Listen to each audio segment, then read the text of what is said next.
Olá, querido amigo e querida amiga. Seja bem-vindo e bem-vinda ao nosso canal do CEP Edgar Morin aqui no YouTube. Eu sou o professor Wilson e hoje trabalharei com vocês sobre o quarto capítulo desse livro de Edgar Morin, Os Sete Saberes Necessários à Educação do Futuro. Nesse vídeo, nós iremos ver a necessidade apresentada pelo nosso mestre Morin de ensinar a identidade terrena.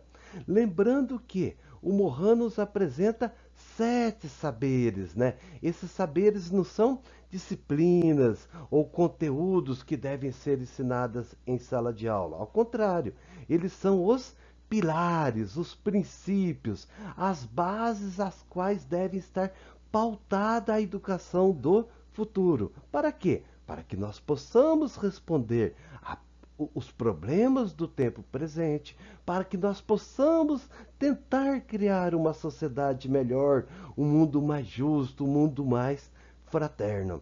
Lembrando que o nosso primeiro saber, ou nosso primeiro princípio, é o erro e a ilusão.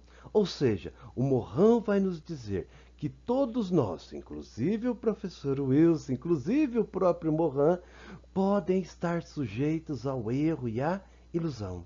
Por isso, nós nunca podemos nos fechar. Nós sempre temos que estar avançando, buscando mais conhecimento, porque aquele conhecimento anterior, ele poderia estar errado. O segundo saber é o saber pertinente, né? Ou seja, é um saber que você deve contextualizar o conhecimento, você deve ligar os vários fios que compõem a realidade. O terceiro saber, ensinar a condição humana, né? Uma necessidade tão fundamental, né? Que nós pouco ouvimos em sala de aula. E hoje falaremos sobre a necessidade de ensinar a identidade terrena. Lembrando que esse saber ele está no centro, né? Ao meu ver, isso é ao ver do professor Wilson, os três primeiros saberes, eles introduzem esse quarto saber, ensinar a identidade terrena, e os outros três, eles irão dar o acabamento, eles irão concluir esse que é o centro. E você, o que acha? Esse saber, ensinar a identidade terrena, ele é o centro do livro Os Sete Saberes? Deixa aqui nos comentários, por favor. Bom, Morin ele iniciará com duas epígrafes, tá? Essas epígrafes darão a ideia daquilo que Morin irá desenvolver no capítulo. Leamos essa primeira epígrafe. Apenas o sábio mantém o todo constantemente na mente. Jamais esquece o mundo. Pensa e age em relação ao cosmos. Olha que lindo. O sábio não é aquele que fica pensando em coisas vulgares, coisas sem importância. Tá? Ele pensa no todo, tá? O todo está constantemente em sua mente. Ele jamais esquece o mundo, tá? Os seus problemas, mas também as suas belezas, aquilo que dá alegria, aquilo que dá esperança. E todo o seu agir e pensar se dará de acordo com o todo, de acordo com o mundo, em relação ao cosmos. Olha que citação mais bonita que Morin nos apresenta. E depois, a segunda epígrafe, Morin ele irá nos dizer: pela primeira vez, o homem compreendeu realmente que é um habitante do planeta. Ou seja, nós não somos mais habitantes de um pequeno povoado, ou de uma grande cidade, de um estado. Nós somos habitantes do planeta. E talvez deva pensar e agir sob esse novo aspecto. Olha que interessante. Se nós somos habitantes de um planeta, o planeta Terra, nós devemos pensar e agir de acordo com esse novo aspecto. Não somente o de indivíduo, família, o gênero. estado ou grupo de estados, mas também sob o aspecto planetário. Então não é que o Mohan está dizendo que nós iremos esquecer de nós enquanto indivíduo, de nossa querida e amada família, do nosso estado. Não, ele está dizendo que nós não devemos agir só sobre esse aspecto, mas nós devemos agir como se nós fôssemos cidadãos do mundo, do planeta.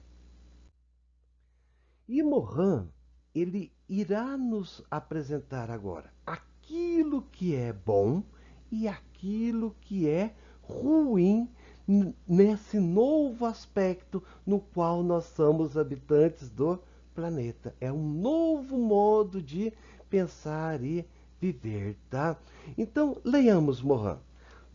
Na era das telecomunicações, da informação, da internet, estamos submersos na complexidade do mundo.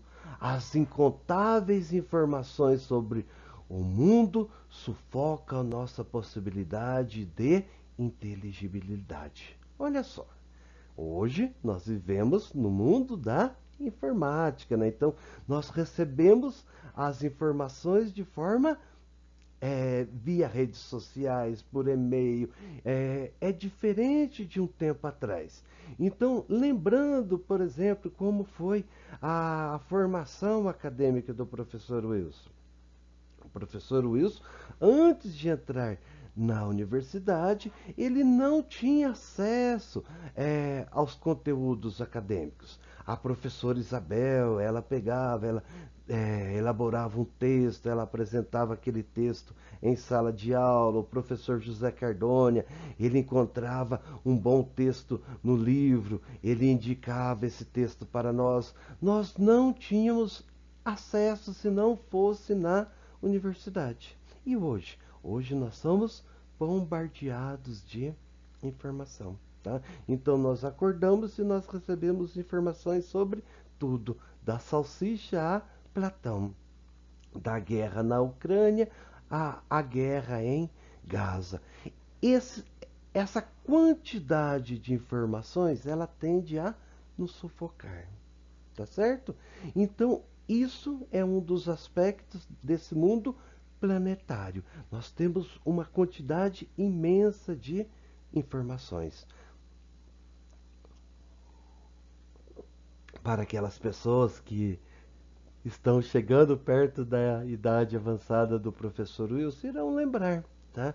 Nós tínhamos as informações do bairro, nós sabíamos um pouquinho o que estava acontecendo na cidade. Hoje não, nós temos a informação do mundo, várias informações chegando até nós. Por isso, nós temos que criar uma nova forma de ler a realidade diante desse bombardeamento de informações.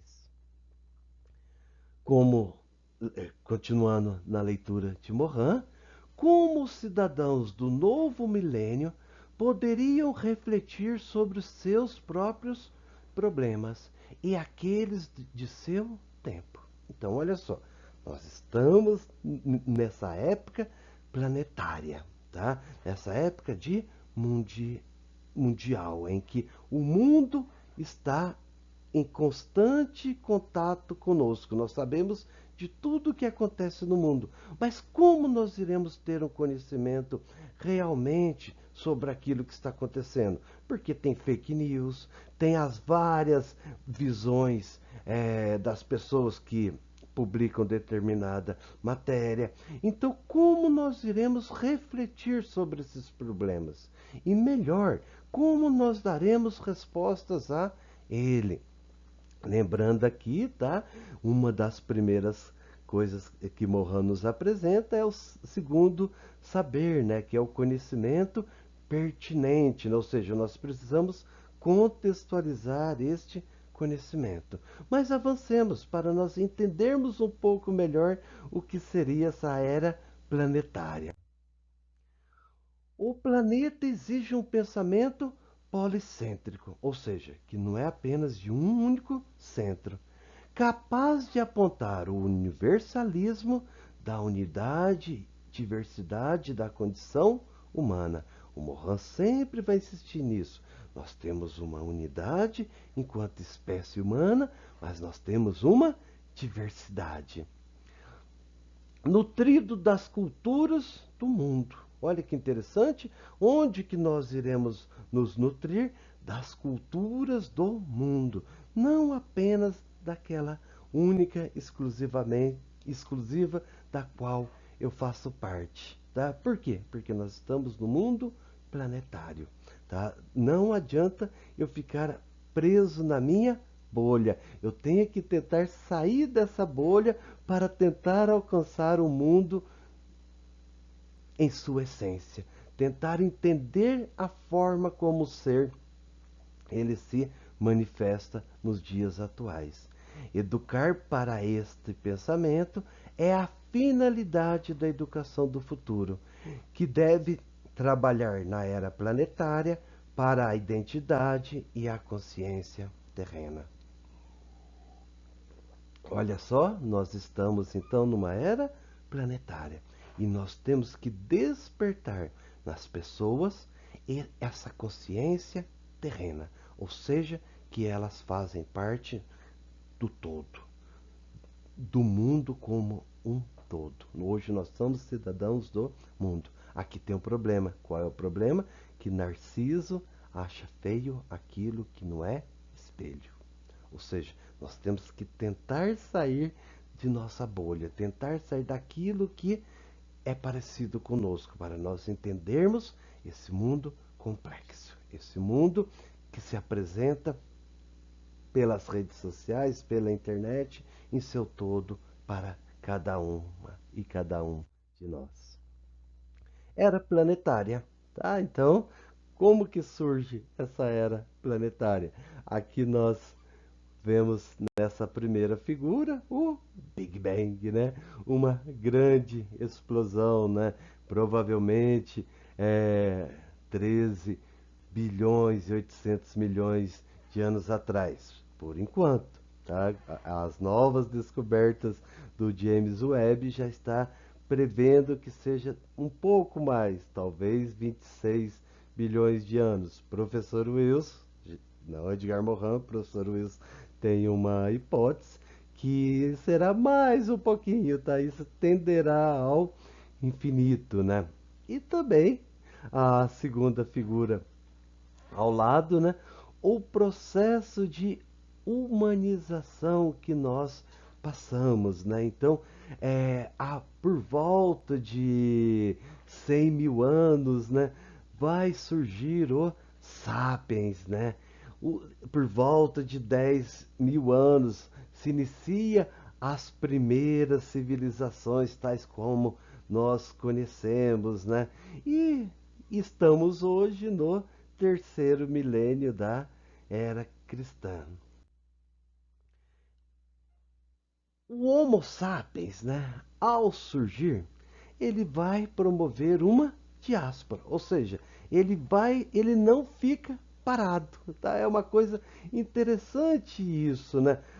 Para o Mohan, nós agimos por dois princípios. Um que é o princípio da determinação, ou seja, nós somos determinados pelo imprint cultural a ficarmos junto com aquele grupo, a agirmos segundo aquele grupo, mas ao mesmo tempo que nós somos determinados, nós temos um segundo princípio, que é o princípio da transgressão, ou seja, nós estamos sempre indo além, tá? Nós não aceitamos aquela cultura, aquelas determinações, e nós estamos sempre em busca, né? Então isso talvez seja um dos fatores que fez com que nós saíssemos da mãe África e atingíssemos todos os pontos do globo, né? Então o ser humano ele se inicia com essa diáspora humana, né? Que é caminhando, até chegar aos mais distantes pontos do planeta. É importante ressaltar, né, que essa diáspora ela produziu uma grande variedade genética, né, uma grande variedade cultural, mas essa diversidade ela não mudou a essência genética nossa dos seres humanos. Então, nós seres humanos, de todas as etnias, nós mantemos genes idênticos, que fazem com que é, diferentes etnias podem reproduzir um novo ser humano, né? Ainda bem, né? Já tem tanto preconceito, né? Tanta ruindade nas diferentes etnias, né? Uma etnia que domina uma outra. Imagina se nós tivéssemos essa diferença genética, né? Ou seja, nós fôssemos de outras espécies. Bom, como que inicia esse processo de mundialização, né? Então, olha só, o Sapiens surge e tem a diáspora. Mas depois da diáspora, né? Em especial no século XVI, na Europa, né? Inicia as grandes navegações, né? Então, nós vamos o mundo ele vai se tornando um mundo menor, né? Então, os europeus eles saem da Europa, chega aqui nas Américas, né? Com isso, o Morin ele vai também sempre insistir que existe sempre coisas positivas e sempre coisas negativas, né? Os europeus eles chegam aqui, eles trazem a varíola, a herpes, a gripe, a tuberculose. Doenças essas que os nossos queridos nativos aqui da terra, né, as tribos originárias aqui da terra não conheciam. Então, ao lado da escravidão, da morte que os europeus impuseram a nós latino-americanos, eles nos trazem essas doenças. Depois, hoje, nesse mundo interligado, olha só, o café, tá? O nosso café, ele é um café que ele é consumido em todo mundo. Mas não só o café, parece que existe uma cultura global, né? Se você vai em um supermercado dos Estados Unidos, por exemplo, e passa nas seções, né, de alimentos, higiene, né, você vai ver que os produtos são ou os mesmos ou muito parecidos, né? O jeans, por exemplo, né, ele é uma roupa quase que universal, né? Quase não significa que todos, né? Mas grande parte do planeta utiliza esse tipo de calça, né? O carro, aqui vos trago esse carro chinês, né? Então, parece que em todo o mundo ou é o mesmo modelo ou são modelos muito parecidos, né? Música, né? Então vos trago aqui a banda Queen, né? Que o professor Wilson gosta muito, né? Ela parece que é algo quase universal, né? Ela atinge vários pontos do planeta. E por fim, vos trago essa imagem da série coreana, né? Que está tendo um boom, né? Com as plataformas, né? As séries coreanas, elas também estão chegando a quase todos os cantos do planeta. É claro, gente, a quase todos, né? Eu quero mostrar aqui como que a cultura, ela não é mais uma cultura de um local específico, né? Ela é uma cultura que ela parece atingir o todo, em menor ou maior grau. O planeta, ele encolheu, tá? Então, quando nós falamos de era planetária, era como que esse nosso planeta tivesse encolhido, diminuído. Então, voltando às grandes navegações, né? A primeira volta ao mundo se deu em 3 anos, né? Depois nós conseguimos dar essa volta com balão, trem, etc., em 80 dias, né? Nós temos até esse romance de Júlio Verne que vos deixo aí como indicação de leitura, né? A Volta ao Mundo em 80 dias. E hoje? Hoje um avião a jato ele consegue dar essa volta em 24 horas. De 3 anos para 24 horas. Cada vez mais nós conseguimos atravessar o mundo, dar essa volta ao mundo em menos tempo. As informações. As informações também, elas correm muito mais, né? Então, por exemplo, a primeira imagem que vos apresento, né, do ateniense Fidipides. Ele foi encarregado de avisar que os atenienses haviam ganho a guerra contra a Pérsia, né? Então, ele correu de maratona até Atenas, 42 quilômetros, né? E reza a lenda que quando ele chega lá, ele anuncia: alegrai-vos, ateniense, nós vencemos. E após ele dar essa boa notícia para os atenienses, ele cai morto, né, devido ao seu grande esforço. Então, olha só, se antes precisava de uma pessoa correr 42 quilômetros, né, para levar uma informação, hoje isso é de maneira quase que instantânea, né? Então nós tivemos depois as cartas, né? O professor Wilson gostava de escrever cartas, gostava de receber cartas, né? Mas aquilo lá demorava muito, né? Aí teve o telefone, opa, já vai melhorando, né? O fax, a televisão, o rádio, a internet. Aqui vos deixo essa imagem, né? Da internet antiga, né? Que precisava ser discada, não é isso rápido que nós temos hoje, né? Deixa aqui nos comentários se você chegou a utilizar essa internet antiga, né? Se você já escreveu carta, se você sabe o que é carta, se você já foi ao correio. Deixe nos comentários. Bom, esse processo de mundialização, ou esse momento em que nós vivemos, chamado momento planetário, ele não é igual para todos, embora ele atinja a todos. Então, nós temos de um lado, por exemplo, pessoas que ganham muito, da grande elite, e de um outro lado, pessoas que sofrem porque existe essa grande elite dos bilionários, né? Agora, uma coisa é certa: todos serão atingidos.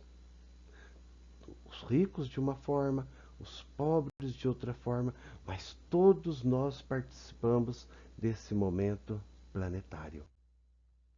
Leiamos Morin. Dessa maneira, para o melhor e o pior, cada ser humano, rico ou pobre, do sul ou do norte, do leste ou do oeste, traz em si, sem saber, o planeta inteiro. Cada um de nós traz esse planeta inteiro em seu ser, mesmo sabendo, mesmo ignorando. Ok?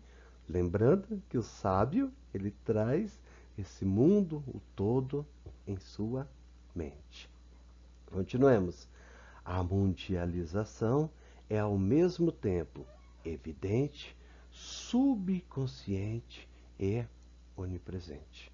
Então, olha só, embora essa mundialização ela seja para todos, tá? De formas diferentes, atinge de forma diferente as pessoas, mas ela é para todos, ela está de forma onipresente, mas também está no nosso subconsciente, mas ela está para todos.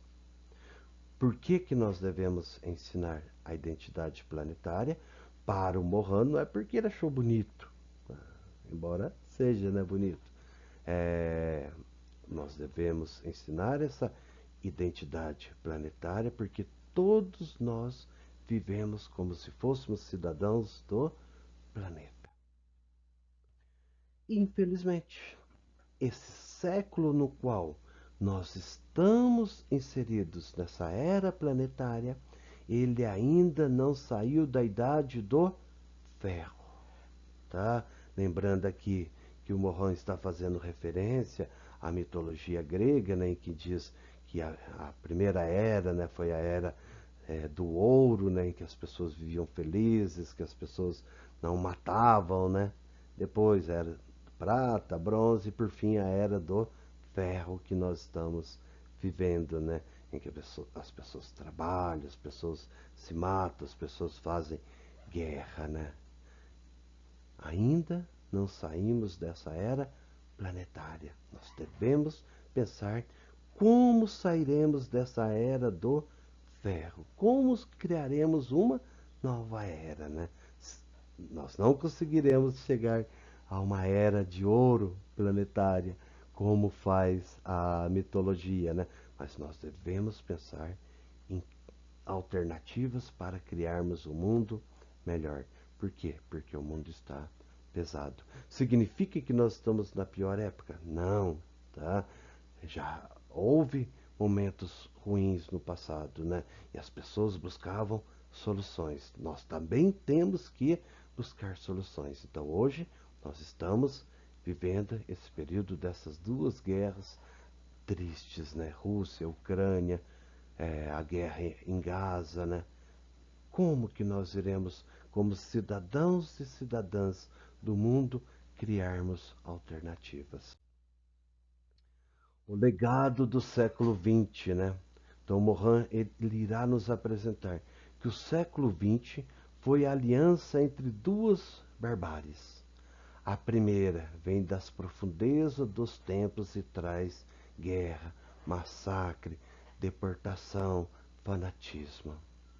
Como que nós iremos criar uma sociedade em que não tenha fanatismo, que não tenha massacre, que não tenha deportação? A guerra não tem honra. A guerra é algo dolorido, é algo que nós precisamos e devemos pensar em alternativas, como ouvindo as pessoas, colocando as pessoas para conversar, tentar alternativas que seja diferente da violência. Se a violência resolvesse algo, ela já teria resolvido há muito tempo. Isso vale para as nossas escolas e vale para o mundo. A segunda, a segunda barbárie que Morin ele nos apresenta, gélida, anônima, vem do âmago da racionalização, que só conhece o cálculo e ignora o indivíduo. Ou seja, a primeira barbárie da guerra. A segunda é aquela que só reconhece o cálculo, ou seja, você só vale para mim à medida que você produz. Se você não produz, você não vale nada. Eu ignoro o indivíduo. Seu corpo, seus sentimentos, sua alma e o que multiplica o poderio da morte e da servidão técnico-industriais. Então, infelizmente, essa barbárie ela vai utilizar de forma racional meios para dominar o indivíduo. Vai ser uma razão instrumental, ou seja, uma razão que faz com que eu tire do indivíduo tudo aquilo que eu posso, tá? Tudo aquilo que financeiramente me é bom. E eu ignoro a pessoa que está na minha frente. Você já sentiu isso? Já sentiu isso na escola, no trabalho, na indústria? Deixa aqui nos comentários.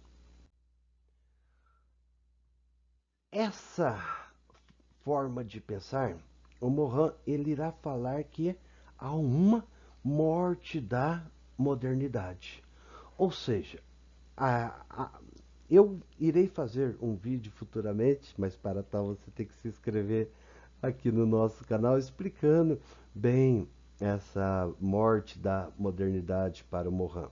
Mas, resumidamente, a modernidade se acreditou que de forma racional e científica nós iríamos chegar ao paraíso.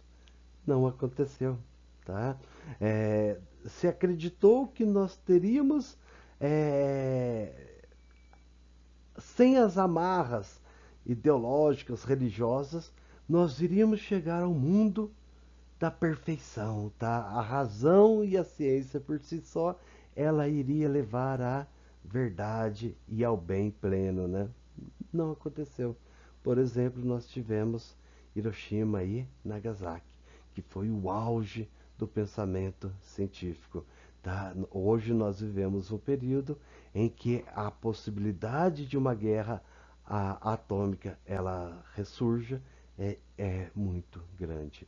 Então, o Morin ele irá dizer que aquilo que fundava o saber antigamente, as esperanças, ele não se mostrou satisfatório. Ele não conseguiu trazer a felicidade. Por isso, gente, que o primeiro saber é o erro e a ilusão, tá? O Han está inserindo o erro e a ilusão. Por quê? Porque quando a gente tem o erro e a ilusão, a gente não acredita plenamente naquele conhecimento. A gente busca novos conhecimentos. O saber científico, ele foi um saber que teve a pretensão de uma verdade plena. Leamos Morin. A civilização nascida no Ocidente, soltando suas amarras com o passado, acreditava se dirigir para o futuro de progresso infinito, movido pelo avanço conjunto da ciência e da razão, da história, da economia, da democracia. Se a noção comporta a identidade comum. O Morin, ele vai nos apresentar que nós sempre temos que ter essas ambivalências. O que significa? Que nada, exatamente nada, é, é só bom ou só ruim, tá? É, a modernidade, ela trouxe muitas coisas boas? Claro, tá? Nós conseguimos a vacina contra a Covid, né? Graças ao trabalho belíssimo dos cientistas, né? Isso salvou vidas, isso fez com que aquela pandemia ela minguasse em pouco tempo, né? Em vista de outras pandemias do passado, mas ao mesmo tempo ela trouxe coisas ruins. Então nós sempre temos que olhar aquilo que é bom e aquilo que é ruim. Todo avanço ele traz o lado positivo e o lado negativo, todo, tá? Hoje nós conseguimos atravessar o globo em 24 horas, ou talvez menos tempo, né? Haja vista que Morin ele escreve este livro no milênio passado. Mas, por exemplo, as inteligências artificiais, né? Como que nós estamos estudando, refletindo sobre as inteligências artificiais? Ao meu ver, não de Morin, ao ver do professor Wilson, é sempre numa posição reativa, né? A gente tentar eliminar, tentar criar meios para que ela não esteja presentes, né? Então, e ela está cada vez mais onipresente, né? Então, qual será o nosso futuro diante da inteligência artificial? Ela irá nos dominar, ela irá nos transformar em trabalhadores, pesquisadores, professores de segunda categoria. Haverá uma simbiose entre nós e a inteligência artificial. Lembrando, há sempre o lado positivo e o lado negativo. Essa no jogo possível dos contrários. A chamada manipulação genética é uma outra questão do nosso tempo, tá? Então isso você pode reduzir doenças, né? Mas você também pode transformar o ser humano em algo que ele não seja, né? As manipulações do cérebro, né? Tanto genética como as manipulações via remédios, né? Então aqui vos apresento esse filme, né? Que a minha querida professora Isabel Petralha, ou ela passou em sala de aula, ou ela nos indicou, né? No milênio passado, quando o professor Wilson fazia a faculdade para assistirmos, né? Nesse filme, há um procedimento cirúrgico, médico, né? No cérebro do protagonista e ele perde a sua violência, ou seja, a sua híbris ou o seu lado demes, né? Isso é positivo, isso é negativo. Sem o nosso lado da híbris, né? Do demes, nós iremos criar, nós iremos buscar algo novo, né? Ou nós seremos apenas determinados, né? Lembrando que há dois princípios, né, para o Mohan: determinação e transgressão, né? É preciso que nós temos que refletir sobre esses fundamentos, né? Refletir sobre esse mundo que nos apresenta, né? Esse novo mundo da inteligência artificial, da genético, né? Dessas mudanças genéticas que estão sendo feitas. E a esperança, tá? Eu acho que para o Mohan é o aspecto central é resgatarmos a esperança. Então, como teremos esperança nesse novo mundo, né? Nesse mundo em que aquilo que se acreditava que iria trazer a felicidade plena, que seria a razão e a ciência, não deram certo, né?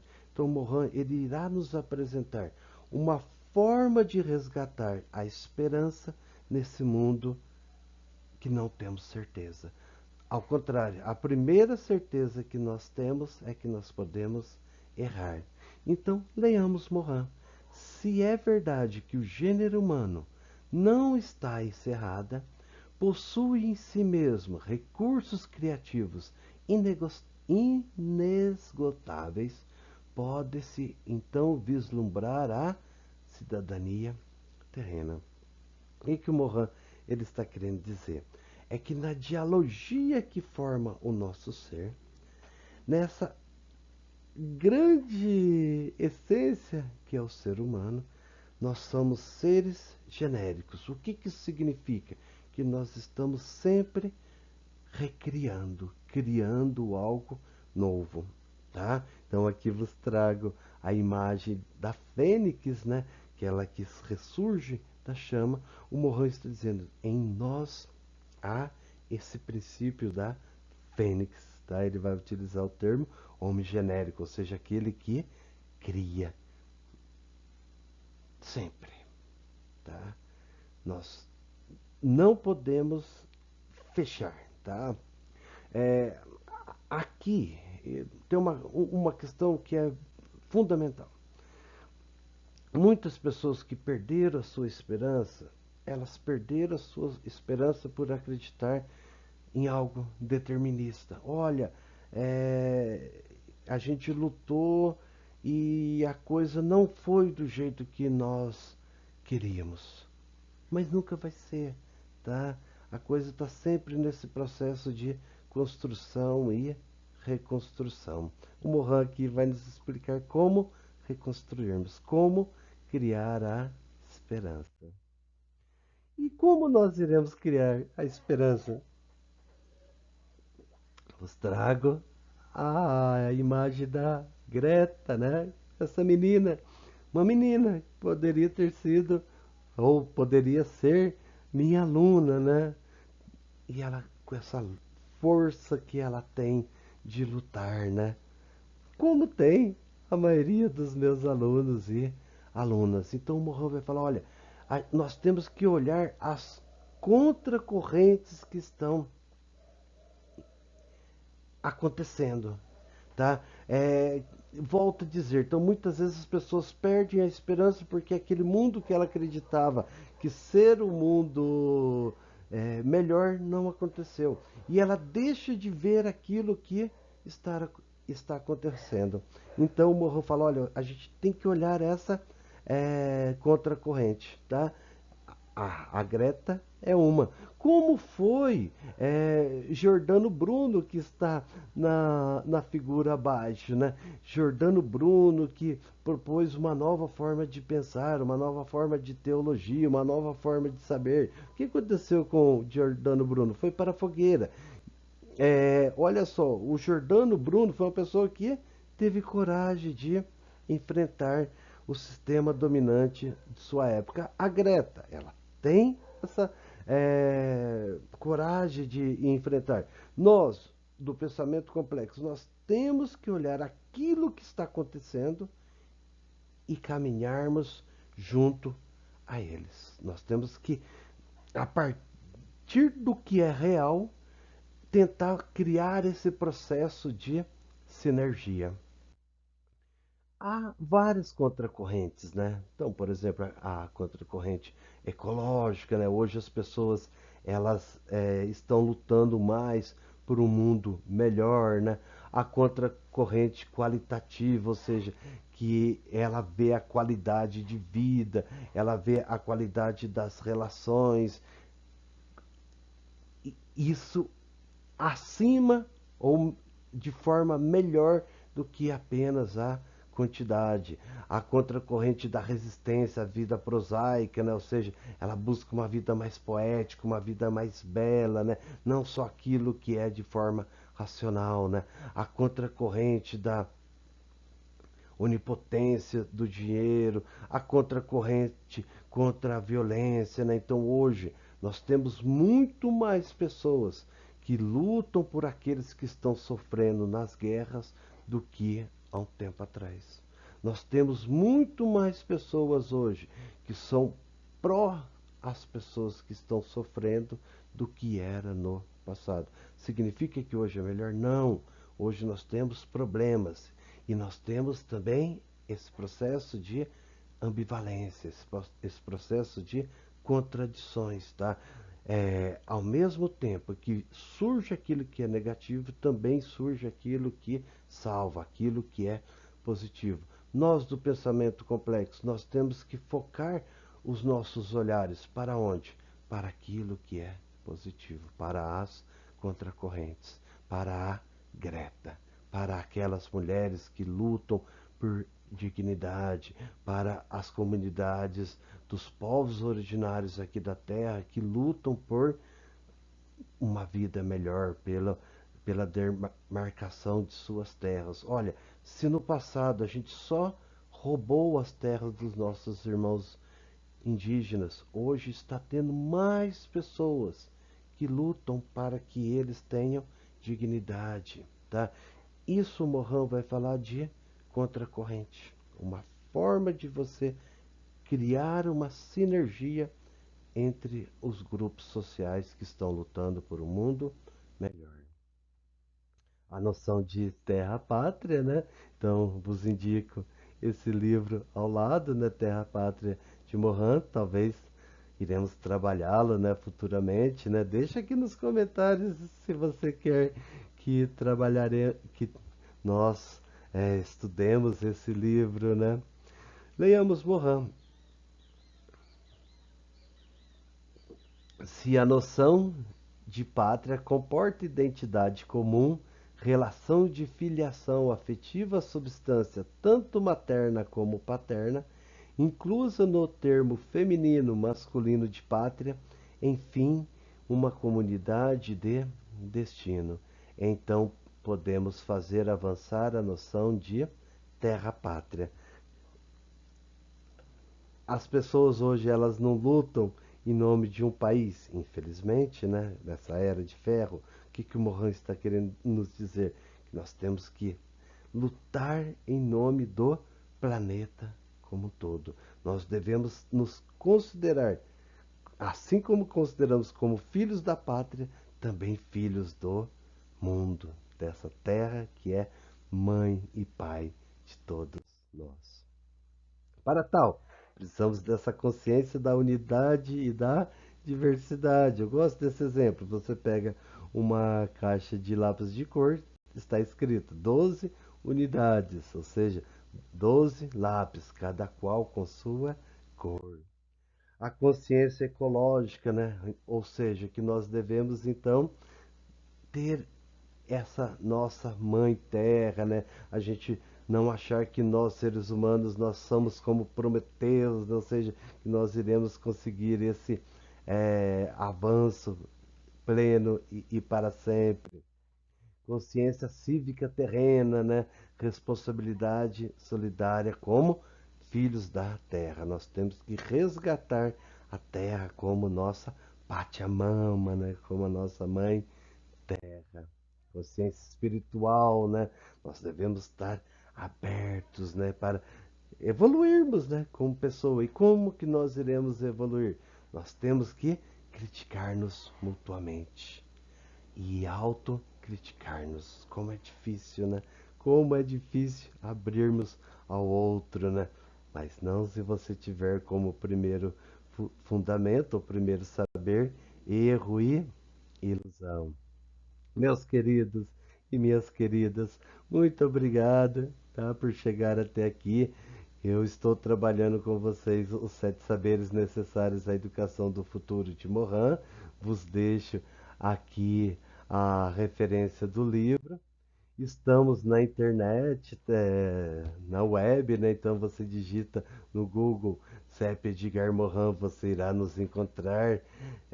Estamos no Face, no Instagram e no LinkedIn.